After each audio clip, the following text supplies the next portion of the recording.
Here we are back visiting the Tempest. Uh, the only reason we're at this page is again because it's got a hog on the page, a printed hog. There's actually two. We have HOG and HOG for Hogshead. So of course the first thing, if you've got a couple of hogs on the page, it's going to be an alignment thing. We're looking to place the seven-sided tomb, and we're going to make use of the border again here, and that gives us our angle exactly of what we're looking for, the 128 and 4/7. Allows us to place this nice tomb straight away, quite helpful. Now what we've got here is shape, width is to make, so it's to make the shape. Now because we've got the border here, that allowed us to get the angle, but nothing gave us the actual distance or the length of the sides. So when you come down here and you see the word shape, and basically we're putting a shape on the page, and it's saying is to make, so that's where we've stopped for the length. And in doing so, what it's done, it's highlighted the word graves at the bottom, which is exactly what the kind of thing we should be looking for at this stage. So it looks like we do have a nice seven-sided heptagon here. Now because when we look, there is nothing here. We've already interpreted this side, and at the bottom graves. Now what's interesting is graves at my command, and at his command it says up. Now if we follow that command and we go up, what we get is vault under oak promontory. Now a promontory is basically a piece of land that sticks out. Even right now, Oak Island, even as an island, it's still classed as a promontory. And it's telling us here the vault is under an oak promontory.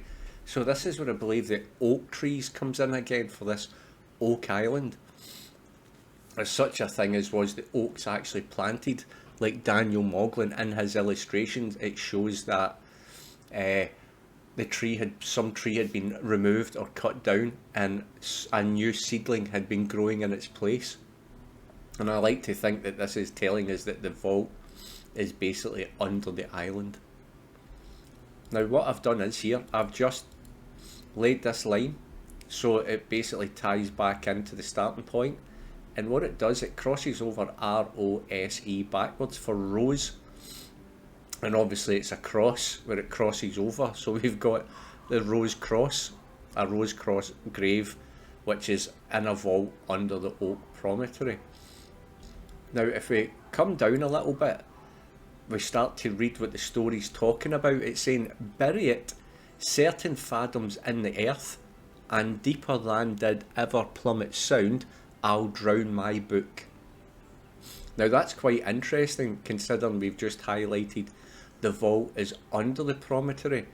And I know we've discussed at what depth before, and I think the number that came out there was in hands, and I think when we converted it to feet, it was in 125 feet. But the problem with hands is, I'll probably need to go back and be more specific, because a hand is like a palm, and it was standardised around the time of Bacon at 4 inches, and I've used 3 inches for my maths, and if it was 3 inches, that's how I managed to get the 125. If it was 4 inches, it would be a larger number. Now a palm and fingers, depending on what fingers you use, changes the length from 3 inches up to a possible 4 inches. So I'm hoping that this page would reveal something more specific about the depth, just to clarify that 125 number. Now even more so, underneath it, it says, enter the circle which Prospero had made, and there stand charmed. There's nothing in this book that's not meant as an instruction. So what we're going to do is take a little look up at the page. Now I have highlighted something already. It's just saying, enter the circle which Prospero had made, and there stand charmed. So when I come up to the top, what I see is this is Prospero talking, and I see HOOP for the word hoop, and it's Prospero talking. So technically Prospero has made a circle, and I see the word sharply or sharp, and of course my mind, and we've done this so often before, it's a compass, isn't it? And I've just laid these crosses out. It's harder to see in Adobe Illustrator. When I would select an item, it would automatically show me the centers, but for Adobe Photoshop it doesn't. So this just helps me place it.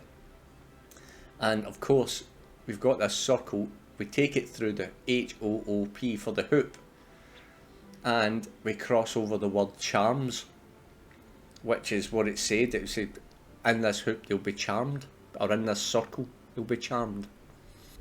So what is interesting is there's nothing on the right, it's off the page, nothing at the top. On the left we have the hoop, so it only leaves this bottom. If we come and take a closer look here, do chase the ebbing Neptune, and do flee him, I take it fly him, do chase the ebbing Neptune, and do flay him. It's a bit of a strange one. There's obviously something afoot.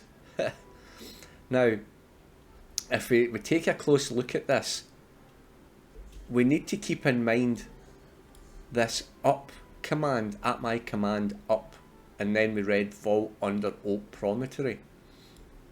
Now here we see demi puppets. Now demi means like small or part of. So a demi puppet or demigod means like that you're part of or half of. I think it comes from like half man or something like that. Now if P up, if we move that P up, what we get is a very simple anagram of deep folly. I can be a Y back in those days, it's interchangeable for printers at those days. It's I and J is the same letter, but Y is commonly interchangeable. So we have deep folly at the bottom of here, and we have this stadding, which is supposed to be standing, and we've seen that before. It's got the little line at the top because there's a letter missing because there wasn't any space.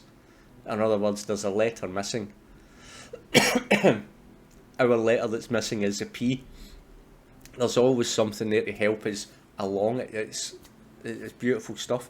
Now deep folly is, you hear the word folly, it could mean like some kind of landscape, but generally it means something that is so ridiculously hard or so ridiculously like unfair that it's just pointless trying it, and it's putting across that it's so deep that it's pointless trying to get there.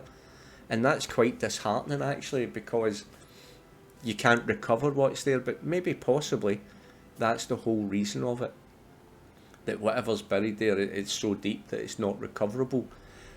But then again, what we do have here is just above it, between the standing and the demi puppet, for up, it has that on the sands with printless foot.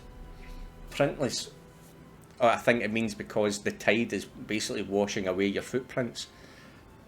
But for us, printless basically means it's not printed, but perhaps there is a number here.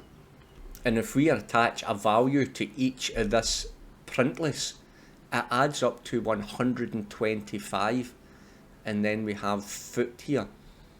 So deep folly and printless foot, printless adds up to 125.